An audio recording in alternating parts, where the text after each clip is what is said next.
All right, it's the Hrvoje and I show. Good morning, afternoon, good evening, wherever you are. Antarctica, Mars, Europe, the Americas, Africa, Middle East, Asia, wherever you're listening from. Don't forget to download the smartphone app and subscribe to our Rumble channel, the TNT Radio Rumble channel, YouTube, and Odyssey, where we are also streaming live. I'm joined by my weekly regular guest, James Guzman, who's an American-born writer and insurance broker specializing in non-conventional markets and countries. He's the founder of the Borderless blog and podcast, which you can find at borderless.com. And if you need health insurance, you can go to borderlesshealthinsurance.com. What's happening, James? Hey, Hrvoje, doing well. Everything's doing great. And how about you? You living in the Black Mirror, as you were talking before? Dude, that's crazy. Like today I went to get some bread and there's a new sign. It says you cannot enter. Like even if the security knows you, supposedly. I don't know. I haven't tested it out yet. Maybe he'd let me in, but it's like they won't let you in. They won't open the access gate. You have to use basically your physical key or your thumbprint, which is I was crazy. I was in one of those neighborhoods a few weeks ago in Leon, and it was very similar. You got a bunch of security guards at the gates, and I ordered some food from Uber Eats or something. I forget what it was, and when I had to go pick it up, and I couldn't leave. They had like a face scanner, and I couldn't leave to get the food, and I had to get the guy to pass me the food over the gate. I couldn't leave and come back, and it was just it was kind of weird like that, man. They're a lot of these security companies, they're jumping on board with all the different technologies, and they just kind of automatically implement it. But the crazy thing is, oh boy, I was literally predicting this. I had a great interview today. I was interviewed by Mark from Lions of Liberty and talking a bit about this, and he'll be on TNT show next week, I think. But I was thinking about this in 2020 with the whole lockdown, and they were doing the vaccine certificates in town, and all of these protocols, and I'm thinking, well, in many of these gated communities in Mexico, what if the administration and the community decides to implement vaccine certificates for the gated community, and I wouldn't be able to enter into my own home? I mean, I don't think it's that far-fetched of an idea, but I was thinking along the lines of what I just saw today, this biometric access now. And it's a real concern because many companies are corrupt in Mexico, including these security companies and the administration of these communities, because we've gone through one or two administrations, these businesses that take care of all the things, the needs of the gated community. You pay them. They ran off with our money once or twice. So I'm supposed to trust them with my biometric thumbprint. So, and then imagine how they could misuse that, right? You use that to access different, banking apps, cell phones, blah, blah, blah. I mean, this is a real concern. Mm-hmm. Yeah, a funny story about that. When they were doing a lot of the face mask stuff and all that in 2020 and a lot of the mandates or whatever.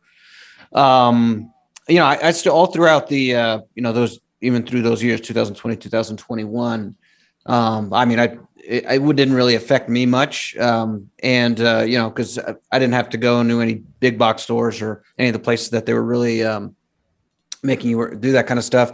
But there was a community here that's a pretty well-run private gated community. And so I went in there and, I thought, like you said, it's private. Maybe this would be better. But the government actually told them that they had to follow whatever dictate that they had made up, the government made up. And so in a perverse way, the private security company, when I tried to drive in, they were telling me I had to wear a mask in my car by myself.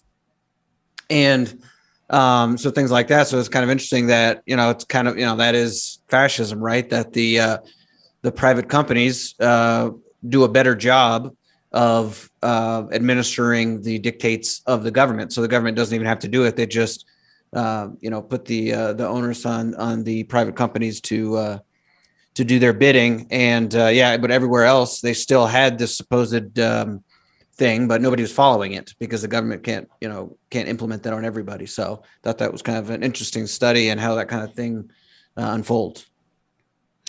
Yeah, that's nuts. That's fascism. That's where we're at. There was a meme I just found before connecting of what do you call it when you stand someone against the firing squad, and the person getting shot says free speech, and then there's like 6 soldiers, and you've got the icons of big tech, Facebook, YouTube, Twitter, Instagram, Google, censorship, right? Killing free speech, but the guard that's standing to the side, giving the order to kill free speech, giving the order to these private companies, there's the symbol of the White House. So it's the American government, the government telling the private companies what to do.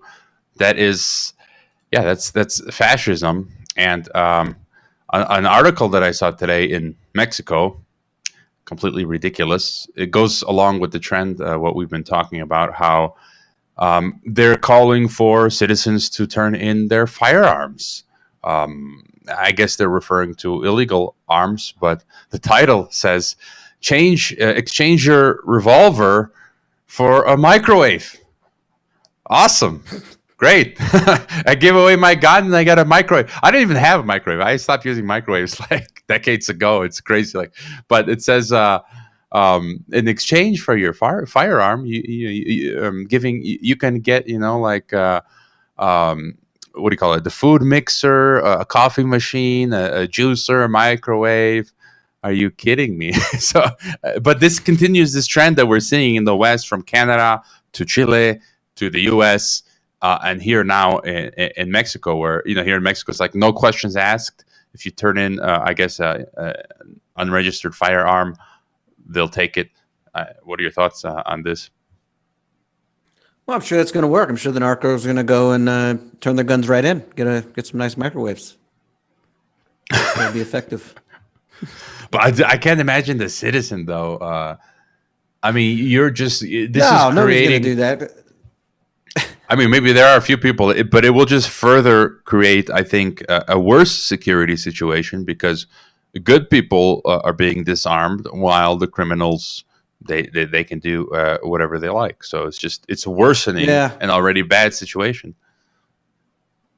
Yeah, if somebody would do that gun is going to be so old, doesn't even matter. Can you imagine how old the gun and useless that gun had to be for someone to trade it for a microwave? There might be some decent guns. I'm sure there's plenty of decent illegal guns. Yeah. If anybody wants to give me their gun for a microwave, I'll do it. I'll give you I will do the reverse trade. What are some other things on your radar in the Western Hemisphere and Americas you've been looking at? Well, definitely the biggest thing has been this election in Colombia, right? So finally, I think we've mentioned it a few times over the last few weeks. This has been kind of boiling up. There was 3 people in the race, and then finally there was only 2. The quote unquote right-wing candidate was taken out in the beginning, and so there was only what they were claiming to be a center-right populist and a far left-winger. This is how people were putting it in the media. And the left-wing guy, Petro, is the one that won. So there's been a lot of controversy around that, about, how left is this guy? Is he going to have the American government coming down on him and all this type of stuff? And what is he actually going to do? So, we've had all kinds of people giving their takes and voicing their opinions on what's going on. In the United States, there's been a few politicians that have spoken out. Probably the one that was most boisterous was DeSantis of Florida. And he said it was here's exactly what he said. He said, to elect a former narco-terrorist and a Marxist to lead Colombia is going to be disastrous. We stood with the people here in Florida. that have ties to Colombia. We've had a great relationship with Colombia as a state. We were all hoping that the outcome would be different, but we have got a problem in the Western Hemisphere with Marxism and totalitarianism really spreading. And he said, although you would think that communism lost the Cold War, it is still rearing its head. And also Marco Rubio said, the only change far left leaders bring is poverty and suffering. So pray for Colombia and hope for the best. Okay, so those were two Republican people speaking out about this. And other than that, I mean, I know that just, Biden just did the regular kind of congratulatory thing. And then Blinken, I thought it was kind of interesting. I'm seeing I pull up this tweet that I found. So I was going to read this tweet that Blinken, let's see, let me just pull this up real quick, that he sent directly to Petro, who was the winner. He said, congratulations to the Colombian people for exercising their right to vote and reaffirming the strength of their democracy. We look forward to continuing our strong partnership with President-elect Petro Gustavo and building a more democratic, equitable hemisphere. So, a lot of people that were saying, a lot of people on Twitter and stuff were like, oh, when is the CIA going to invade? I'm sure the United States is going to come and try to bring democracy to them now. I mean, if you read this, we look forward to continuing our strong partnership. Sounds like they know each other. They've been working with each other, and they're perfectly fine with this guy. So, I mean, I think a lot of people are hung up on kind of this Cold War mentality of, the right wing and left wing, and that, this is a quote unquote left winger, and that, the CIA is going to come overturning him, it's stuff like, I just don't think that people understand what's really going on with, with I guess you could call globalism in general, that they're perfectly comfortable with people that, this Petro guy, he ran in on, some of the most of the things that he was talking about was, climate change and green energy. And, he's going to have the first Black female single mother vice president, which was, he has, and things like that. I mean, this is all, the new face of neoliberalism. So people need to smarten up and, stop thinking that they're just playing checkers from 20, 30 years ago. Yeah, that last analogy is great. And I also wanted to mention, you've seen this, but, well, first of all, Gustavo Petro, right? Someone posted an image of his, I think it's a number of years old, 7 or 8 years old, but there's a picture of him with Bill Clinton. He's driving the car and Bill Clinton is right next to him. So that's very, telling. And I found actually a listener of mine posted in my Telegram a huge quote from this guy he's a professor in Brazil, Felipe Quintas. And it's funny because Felipe Quintas just gave a talk this weekend at the Schiller Institute. And last week I had on Daniel Burke of the Schiller Institute. And I had thought of inviting Felipe on, but then I looked at his speech and apparently it was in Portuguese, but which I that's a signal for me. Maybe he doesn't speak good English if he couldn't have given that speech in English. But nonetheless, I want to take a moment to read what he said, which he really nails it. He says, quote, well, first of all, he said on the election, he said, Colombia elected its Boric Zelensky, another puppet of Washington and the World Economic Forum, to carry out the Great Reset. It is the new environmentalist and identity left, which has exchanged full employment and social welfare for welfare quotas and insect feed. And then he subsequently went on to post on Facebook, in a world that is increasingly close to the U.S., they seek to strengthen their influence over Latin America and Western Europe, the areas of influence they have left.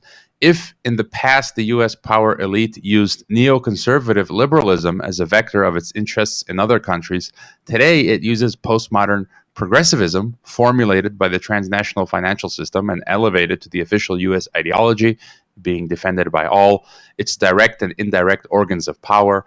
Boric, Gustavo Petro, Macron, the German Scholz are some of its main representatives today, not to mention Biden, who serves as Pope, Keywords, as you had mentioned, keywords such as climate change, decarbonization, Green New Deal, Black Lives Matter, recognition of indigenous nations and reproductive rights, and LGBTQIAP+ are today the ideological core of U.S. imperialism and the Davos-centered speculative system. They're aimed not only at affirming governments and policies favorable to the Great Reset agenda, but also at opposing countries and civilizational blocs that do not bend to their purposes, considered fascist as a whole, from Marxist Leninist Confucian China to Islamic Iran, from Putin's social conservatism to AMLO's old-fashioned social democratic reformism. So I think he really nails it on the head. And with that, we'll go to our first tequila break. Don't forget, you can find James at jamesguzman.com or borderlessblog.com or borderlesshealthinsurance.com. We'll be right back on TNT Radio. And we are back on the Hrvoje and I show talking to James Guzman of jamesguzman.com, borderlessblog.com, borderlesshealthinsurance.com. I heard Alex Krainer's voice during the break on Jesse Zerowell's show. He's a fellow Croat, fellow Spanish-speaking Croat. There's a tiny chance I might make it over to Europe this summer and maybe even hang out on the Adriatic with Alex sipping on some Turkish coffee or Croatian rakia. That would be fun. I just wanted to read one more section of Felipe Quintas's quote that we were looking at before the break. He said, "The representatives of this new postmodern progressive trend do not need and should not be popular, as they're not chosen to lead charismatic governments, but to operationalize the commands of the North Atlantic financier technocracy, and can be quietly replaced whenever it wants." So that goes for Boric, Trudeau, Biden, Schultz, Zelensky, Macron, who am I forgetting? This Gustavo Petro guy. So yeah. Anyways, what else is happening in James's world? Yeah, well, I mean, to add on to that, I don't know, because they're also calling what's going on in South America in general a pink wave. They have different names for it, but supposedly there's this left-wing wave throughout Latin America. In Argentina, they have Alberto Fernandez, Bolivia, I'd say Peru, Pedro Castillo. In Chile, they overthrew the constitution, and they have Boric, like you mentioned.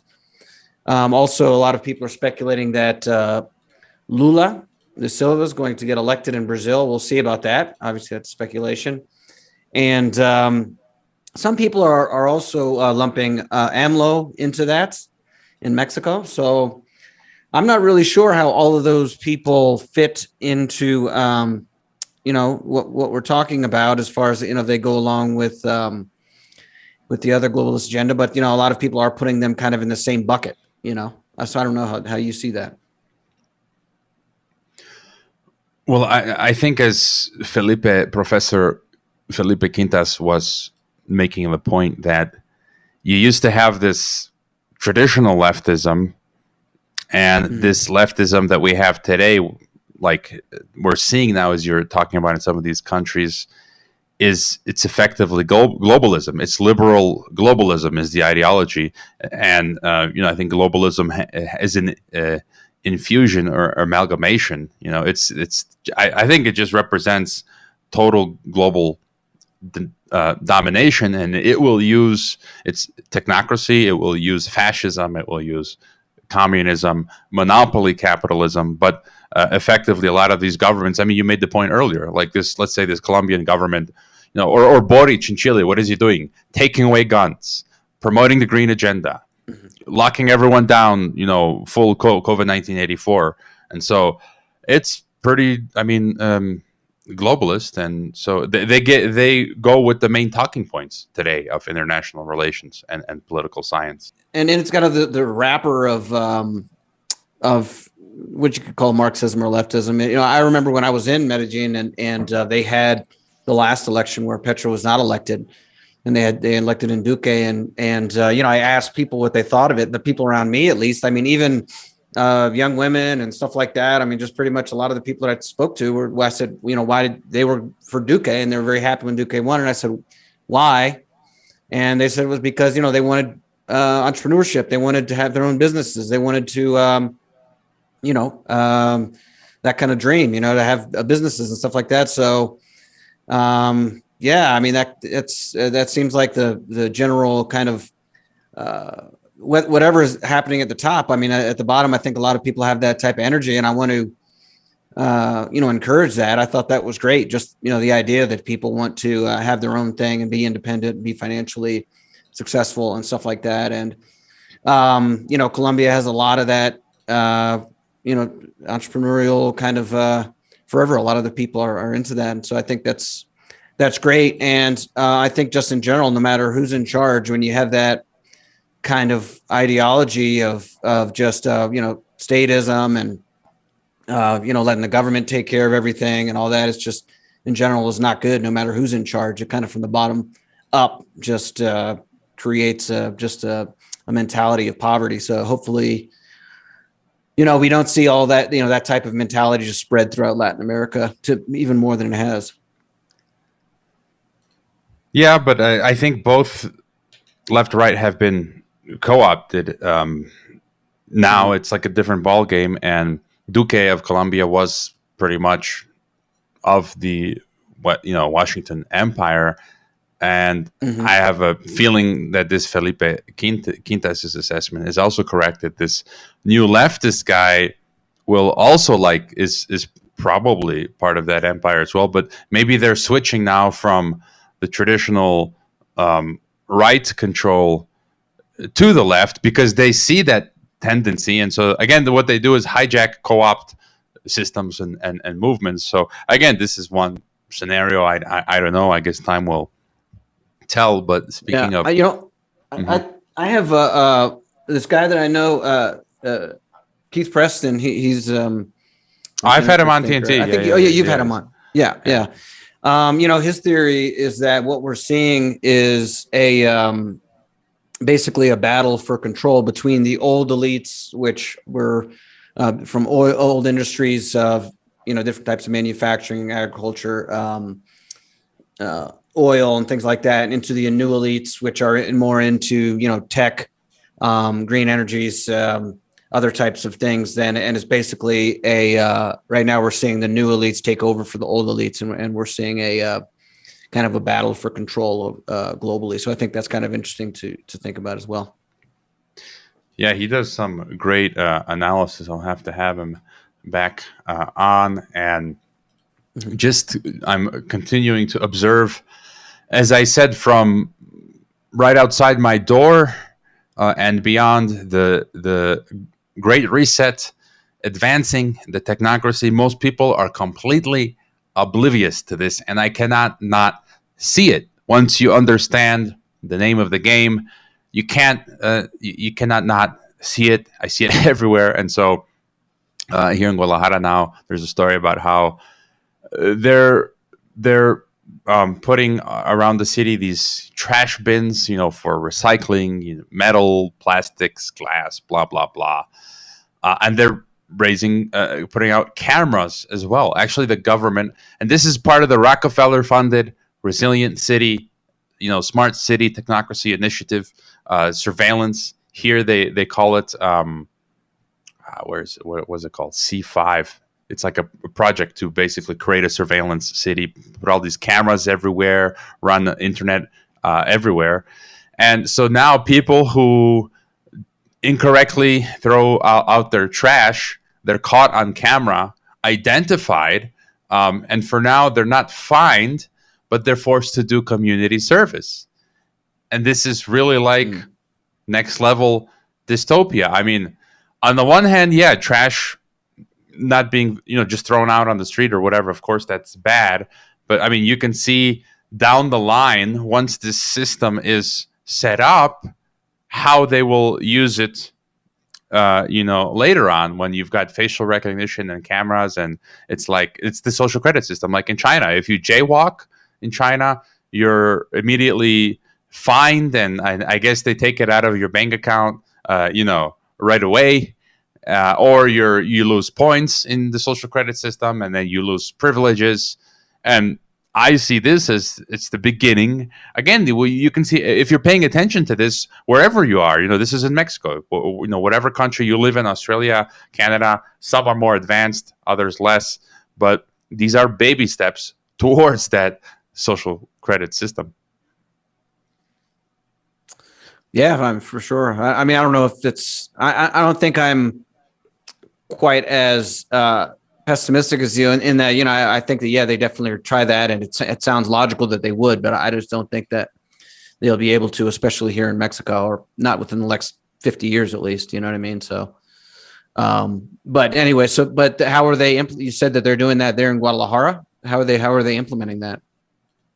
Well, they got cameras, so that are cameras on these garbage collection spots. And so if you throw like garbage that's not, if you just throw it there or it's not correctly placed, the cameras will catch you and I guess identify you.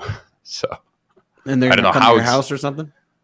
Yeah. Well, they said they already caught 14 people, and they will be issued, I guess, they like some administrative fine where you don't have to pay, but you will be ordered to do community service cleaning. It's like punishment. Right. Sweeping the city streets. I don't know for how long, but yeah. I don't know. That doesn't sound very. I mean, I understand the idea. It doesn't sound very plausible in Mexico. They can get people. They can't get people to do anything, and they better put some kind of cages over those cameras, or they're going to get smashed. Yeah. Did we talk about the World Cup last time coming to Mexico? No. Yeah, World so Cup? I don't. It doesn't ring a bell. Yeah, I don't know if you've heard about that. I think I mentioned it. I don't know if I spoke about it on TNT or not, but you heard about how in 2026 the World Cup will be taking place in North America, right? Yeah. Mm-hmm. And there will be the matches will be taking place in Canada, U.S., and Mexico, and that'll be Mexico City. Well, the three biggest cities in Mexico: Mexico City, Guadalajara here, and Monterrey. My view is, why this is being done to be spread. Not traditionally having it in one country, but in three. Last time it was Russia, and then before that it was, I forget where was it in 2014? Do you remember? Germany, was it? Or the World Cup? No, I have no idea. I can't remember. But anyways, the point here is North American Union. I cannot not think that. And I've read their texts. I've read the white papers going back 20 years. North American integration, North American Union. Robert Pastor, I've got his book, North American Community. I did the last interview with him in December 2013. He passed in January of 2014 of cancer. I've seen him in the flesh giving lectures at my former place of employment. And he would come and say, raise your hand, who's Mexican? Oh, okay. Raise your hand, who's Canadian? Because we have international students. Raise your hand, who's U.S. citizen? It's like, you're none of that. You're North American. Like, they're promoting that idea, so you don't think of yourself as a Mexican, as an American, as a Canadian, that you're a North American, just like they do today for the European Union citizens. Oh, you're not Croatian. You're a European Union citizen. And I feel, and in their white papers, they talk about the obstacles, because, you have economic North American integration, which is basically NAFTA today, USMCA. And then they talk about political integration, but they also talk about social and cultural integration in the formation of the North American Union. And I feel, what better way than to use sport and football to help along, this process, and to have these matches in Canada and U.S. and Mexico, and everyone will be, Mexicans will be traveling to Canada and U.S. and vice versa, and we'll culturally, take a stab a little bit at nationalism and promote globalism, supranationalism. I don't know if you think I'm crazy and seeing something that's not there. And any other thoughts? I mean, obviously, I was going to send you. There's the a podcaster that I follow. He's a libertarian podcaster, Mexican American guy. I don't really want to put his name out there, but he posted about the exact same thing you're talking about. But he said, "Oh, this is great. I've always known that football, or soccer, as Americans would say, can bring people together. And now we're bringing harmony between Canada and the United States and Mexico, and soon we'll be one union." He literally said that, and how great it was. And so I was going to send that to you, but I forgot to. But for sure, there are people that think that would be a good outcome. Are you going to go to a match if it's in Mexico here in 2026? Where is it going to be? Mexico City, I'm sure, right? Yeah, Monterrey, Mexico City, Guadalajara. No, probably not. I don't know. Too much crazy. Too crazy. You'll probably need a vaccine certificate. So if we survive definitely not. the mass depopulation event by 2026, we'll think about going. Let's take our second tequila break. The website, James's website, is jamesguzman.com, borderlessblog.com, borderlesshealthinsurance.com. We'll be right back on TNT Radio. And we are back on the Hrvoje and I show, talking to James Santiago, James Guzman, jamesguzman.com, borderlessblog.com, borderlesshealthinsurance.com. With every guest I've got to remember all of these websites. AMLO's been in the news again. This was an interesting Forbes Mexico, and the article was from yesterday, talking about how AMLO is being accused. Of course, of the nexus between AMLO, the Mexican government, and the narcos. And AMLO, quick simultaneous translation from Spanish to English. Let's see. AMLO says that he's blaming foreign interests, probably the American empire or whatever. He says, from abroad, a campaign can be orchestrated to link organized crime, to me or whatever. So he's denying this. But realistically, let's be realistic here. As much as anyone might like AMLO, come on, Andres Manuel, who are you kidding, right? I don't think there exists a Mexican government that is not linked or have some link or connection to the narcos. What are your thoughts, James? Yeah. I guess it's just degrees. But and what?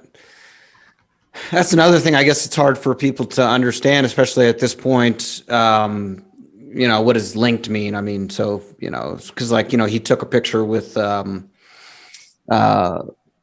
Guzman Chapo's was it mother or something, and then look, he's linked, or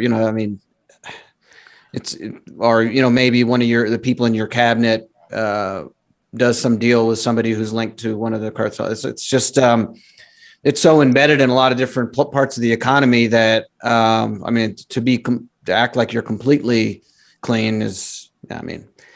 Obviously you're going to do that. So, he's not going to say, oh yeah, I got a bunch of, I'm hooked in with this guy and that guy. But it's just to different degrees, I suppose. Yeah, he does make a point saying there's no proof, he says, but there's no proof, and he's got a point. So, yeah, but but even then, I don't think we didn't talk about Morena has really swept at least the south of Mexico a few weeks ago. So it seems to be growing stronger. What happened with Morena, that they took a lot of positions? Yeah.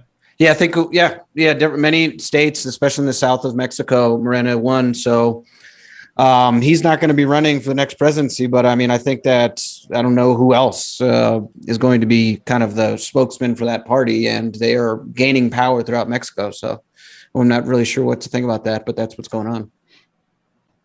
I would just add on that rabbit hole of the narco-Mexican government nexus. It's like, okay, America, you want to go down that rabbit hole? If they did find a connection between the narcos, the cartels, and the Mexican government, if you dug deep enough, I'm sure you'd find a connection between the American intelligence agencies and the narcos. Mm-hmm. So, so I guess, two could play at that game. It takes two to tango. We got many, Gary Webb, who was taken out. Ricky Ross talking about how the CIA was trafficking cocaine into L.A. The late Michael Rupert testified to that, and so on. Another thing, again, I'm just looking at some stories following the Great Reset trend where I live, and I haven't had time to really dig into this, but this is from Mexico News Daily, which we read. And on the one hand, it's a good thing in theory, but on the other hand, again, this is how this Great Reset thing works. Convenience, but then it's also convenient for the powers that be to unplug you from the system. So we've got, in some ways, a crappy infrastructure here in Mexico, although things work generally, water and electricity and internet. And generally, I can't complain, but I know there are parts of Mexico that can complain. And so now they're talking about bringing drinkable tap water to homes in Mexico. But they've got these two private, I think, companies. One is called KWR Foundation, and the other is MGB Victoria. But what happens, though, is the governments, the municipalities in Mexico, the states, municipalities, don't have money. But these guys do, that are coming from Europe, these corporations or whatever. And what would have to happen is these municipalities would have to cede their utility distribution rights, cede some power and control to a trust, and this trust would be formed by, MGB Victoria, KWR Foundation, and the municipality itself. So it's like you're giving up now some of your local power over your own resources, sharing it with these foreign entities, and then they would come in, and it sounds interesting.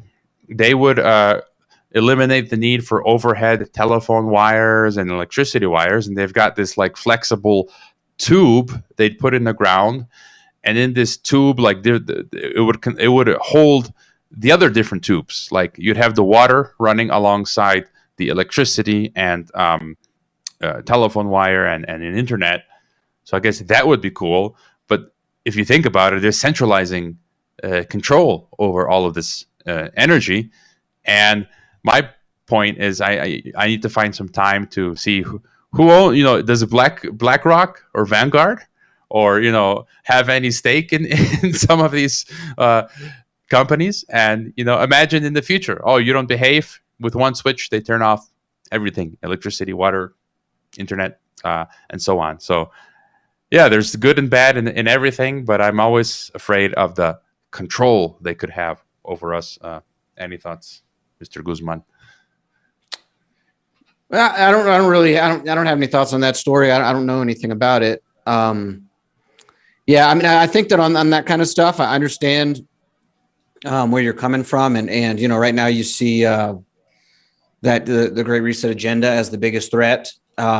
I think sometimes people are in really bad situations, they really corrupt governments or whatever, and so you kind of have to take a pragmatic approach and see what might be better or worse in that instance. And so, like I said, I don't know enough about what exactly is going on there, but yeah, I mean, it's hard to say. It might be better. Probably, you're right. It doesn't sound very good just to cede over all the authority to one group to distribute the water. Although if people don't have water, I mean, that's pretty bad. So, Yeah, that's what I was saying. What else is, we've got a couple of minutes left. What else is happening in San Miguel or other parts of the Americas, even in the U.S., if you've got any thoughts there?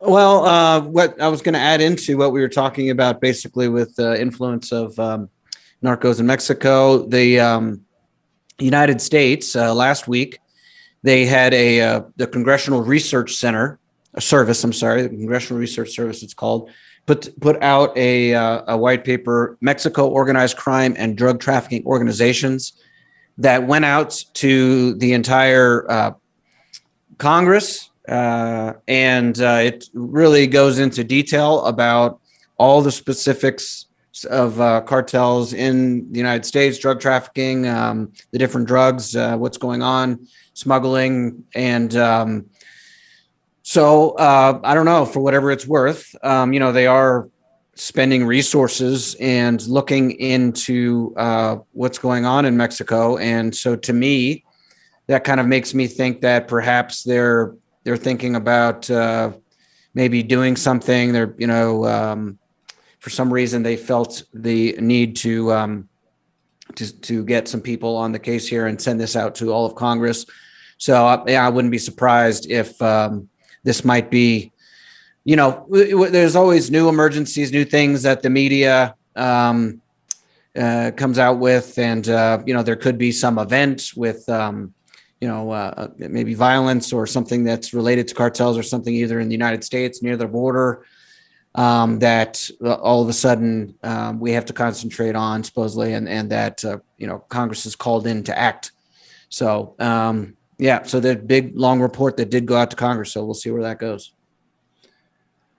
Yeah, that could very well be. They're keeping us on our toes. I've got no idea there. And another important point, AMLO also talked about, again, Forbes, Mexico. Before this, the fear of this recession in the EU, Mexico is betting on self-sufficiency in terms of energy and food production. He goes on to say, the war in Ukraine has affected the energy sector, but we, in Mexico, we've had this idea for a long time, for years, he says. And I mean, left or right, what he's saying is true, to be more self-sustainable in energy and food. And he said something that's distinguished us from the neoliberals to produce our own food. The neoliberals say that it doesn't, it's not important. If you buy it from abroad, if it's a cheaper price, but look where we are now with the problems that are going on, and so he goes on to talk about inflation, but basically saying they're trying to invest money in refineries. So Mexico, because Mexico ships most of its oil to Texas to be refined in the U.S. and then brought back. So logically, you would want to have. Why would you do that if you can, because they didn't have the money to build the refineries in Mexico. So I guess that's one thing that they want to do, which would be good. And I think any country should try to work towards this goal piece by piece. Food, energy, and otherwise. So that's one positive direction in which Mexico is headed. Any other thoughts? Got a minute and a half left or so. Absolutely. I find that Mexico is very self-sustainable and that way. What's especially where I am. Maybe it's different throughout different parts of Mexico. I think is interesting that you realize more and more as you live outside of the United States is like when I see people posting what they're about to cook or something like that in the United States, and you forget how it is there that like literally everything you buy has a sticker or is out of a bag or is out of a can, or it's like, it's from a giant company. Like here, almost everything that I buy is, locally made. And that's just really hard to find unless you're buying stuff at a farmer's market. And then it's more expensive and you really can't find everything you need to in the United States. So it's really hard. But at least here I've found that that's pretty much, most of what people use. Yeah, I try to buy just fresh local stuff too. Stay away from GMO, and we're out of time. It's jamesguzman.com, borderlessblog.com, borderlesshealthinsurance.com. We'll catch up with you next week, James, and stick around for the news break. We'll be right back on TNT Radio.